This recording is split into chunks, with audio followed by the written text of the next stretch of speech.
What's good? It's your boy JayThat'sMe. Let's get into Smackdown from December the 13th, 2024. An okay show. It could have been a lot better, but it is what it is. So we kicked the show off with Jimmy Uso. He gets on the mic. He says that War Games was lit. War Games didn't get Big Jim, but it got his big toe. He says War Games meant everything to him because you sit there with family, even though we might not like each other, or always fight with. He says you got the ones together, and he raises his finger in the air. He says for years he's watched his family dominate and entertain the WWE universe since he was young. He's proud of Roman for being the most dominant champion. He's even proud of his twin brother Jey Uso, who's one of the hottest superstars today. He also gave a nod to Solo. He's proud of him, regardless of what he's done. He said he doesn't know what's next for him. It could involve the Royal Rumble. It could involve him going after the U.S. title. He says it might as well. He might as well go after the WWE Undisputed Championship too. A big year in front of Big Jim. Nothing will stop him from doing what he likes. What he likes to do. There's no Roman, no Jay, no CM Punk or Wiseman. He showed up with one big toe, and a new year is coming for him. So out of nowhere, Drew McIntyre shows up, he hits a Claymore on Jimmy and drops him and lays him out. So that was a pretty good little segment. This makes sense. I don't see the point of them pushing Jimmy as a solo star. I don't think he's ready for that. I don't. That's just me. But we'll have to wait and see. But it would make sense for Jimmy to probably go after the U.S. title. That would make a lot of sense. I just don't see him going after the world title or him being a Royal Rumble winner or even winning the Elimination Chamber, anything like that. So, I don't know. Moving on. Well, no. So, Drew McIntyre, he's separated from Jimmy via officials. So, Nick Aldis and WWE officials. Moving on. Tiffany Stratton, she's backstage for her match. She's getting ready. So, Nia Jax and Candice LeRae, they walk in. Nia tells Tiffany that she has faith in her, and it's all about Tiffany's legacy. She doesn't need to use cheap tactics, and she wishes Tiffany luck, and they walk away. Okay, that's cool there. Moving on from that, Drew McIntyre is with Nick Aldis, and Nick Aldis tells him he can't be doing stuff like this. He turns around and he dips out. Bianca Belair and Naomi come in. Bianca asks him if it's a good time to talk or not. Nick Aldis turns to Drew and lets him, tells him to get to his office. Drew leaves. Nick Aldis tells Bianca that the investigation is still ongoing. He tells Bianca that he doesn't see any other option than having her relinquish the tag titles. Bianca tells him no, and Naomi tells Nick that if Bianca needs a tag team partner, she'll step up to the plate. Bianca agrees and says it's been done before, and Naomi has always had her back. Nick says he'll need to run it up with management, but if they do it, they'll have the titles as early as next week. And so Bianca and Naomi tell him that they're ready, and that was it. So this is pretty cool there. I'm still thinking that not Bianca, but Naomi was the one who attacked Jade, and so that's going to lead to her heel turn. It's pretty good. So I think this is some pretty good shit here. I do like this. We've not seen a heel Naomi in probably well over 10 years. Actually, 11 years. Well, no. Not even that long. Let's see. Team Bad was what? And was that in 2015 or 2016? I'm going to say 2016. So probably about a good 8 years since we've seen Naomi be a heel. So this could be interesting. Moving on. So, Michin defeats Tiffany Stratton. So she advances into the Women's U.S. Championship Finals. So that's cool there. We all knew that Tiffany wasn't going to win anyway. Moving on. So we get a video package of Roman Reigns. He's with Paul Heyman. Roman says it's been a rough year. Not that long ago, they ran everything. In the spring and summer, it all fell apart. He lost his title, his wise man. He lost the bloodline and the entire bloodline. But most importantly, he lost his Ulufala. He tells Solo that 4 years ago, Solo wasn't there. And he didn't hit the Ulufala. He earned it from his father and uncle. They crowned him with that responsibility because he was the one to lead the family. All that matters to him is his family, his Ulufala, and the responsibility that he has.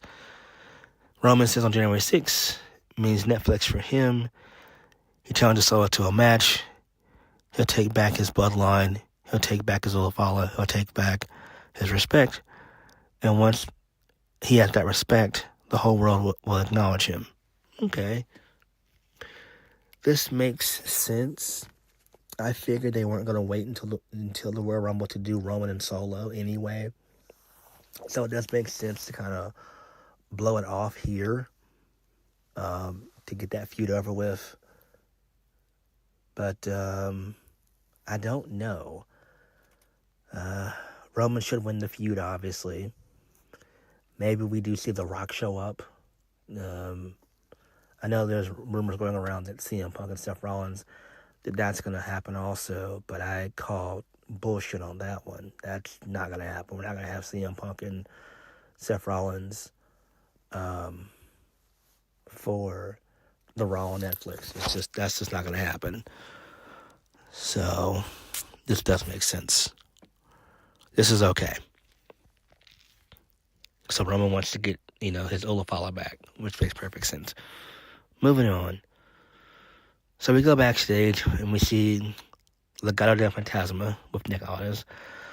Santos Escobar tells Nick Aldis that people are getting hurt every week, and he asks him what kind of bingo is he running, and they maybe they're better off going with Adam Pearce.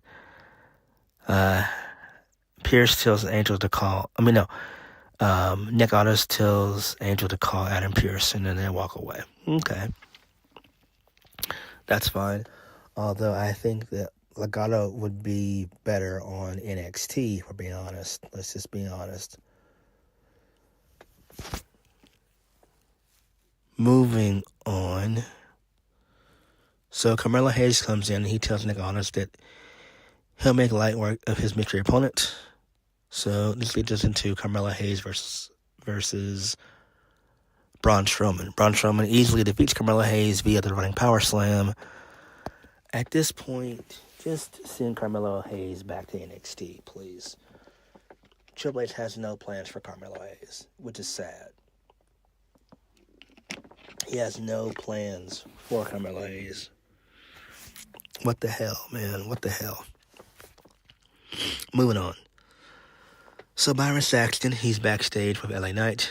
Byron Saxton asked him how concerned is he with Solo. So LA Knight says one thing he's done his entire career is make sure that he handles his business his way. He was asked to be involved at War Games, but he said no because it wasn't his business. He doesn't care about the Ulufala. He's worried about gold. He tells Byron that the entire Bloodline family can go to hell, but the only one that he gives a damn about is Jey Uso. LA Knight says He let Solo's red necklace get in the way of his gold belt. And Solo will remember whose game it is. LA Knights. Yeah. Nice little promo there. So, Solo comes out next. He gets on the mic, and Solo tells the crowd to acknowledge him. He's about to speak, but LA Knight comes out. This leads us into Solo Sikoa versus LA Knight. Jacob Fatu gets involved, which calls for a DQ.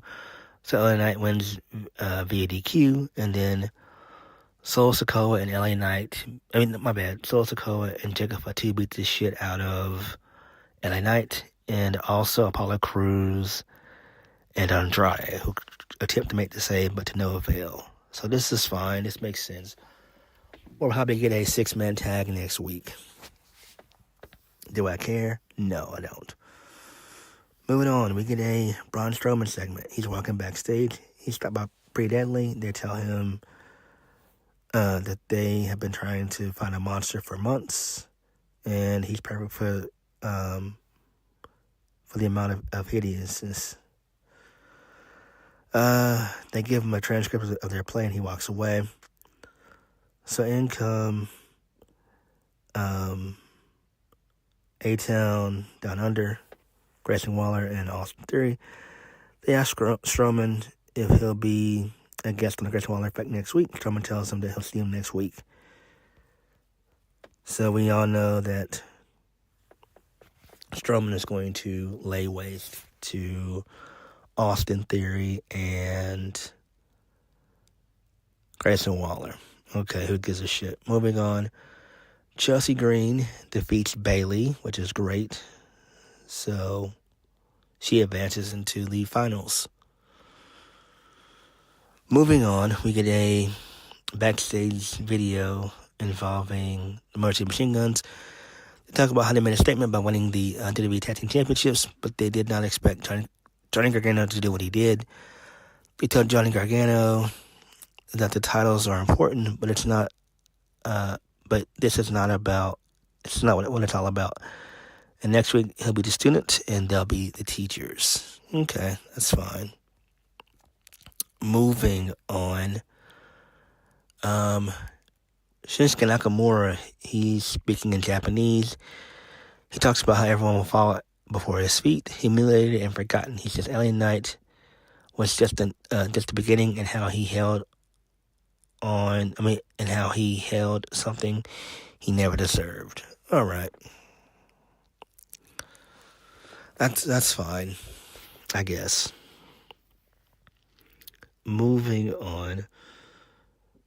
I forgot to mention that DIY, they explained why they turned heel. So Johnny basically had this plan for weeks, basically. And they explained why they turned heel. That makes sense, I guess. Do I care? Fuck no. Moving on. Tiffany Stratton, she's backstage. And comes Nia Jax. She tells Tiffany it's been a tough night. It happens. Not everyone's meant to be champion like her. So, in comes Candice Lerae.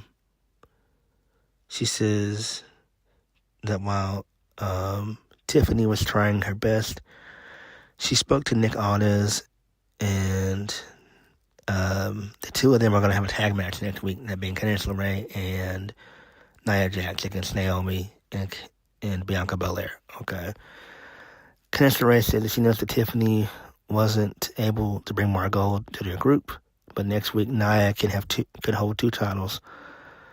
Nia tells her that they should go talk about it, and she walks away. Candice LeRae walks away, and Tiffany looks at her briefcase. Okay, that's fine, I guess. Who cares? Main event of the evening, Cody Rhodes and Kevin Owens, they have like a massive brawl. They both talk shit to each other. Who cares about any of this stuff? And that's just how Smackdown went off the air. It was just a massive brawl. So Smackdown this week was kind of a hit or miss, basically. Nothing really happened that was of any importance. But what did you guys think? Like, comment, subscribe. Peace.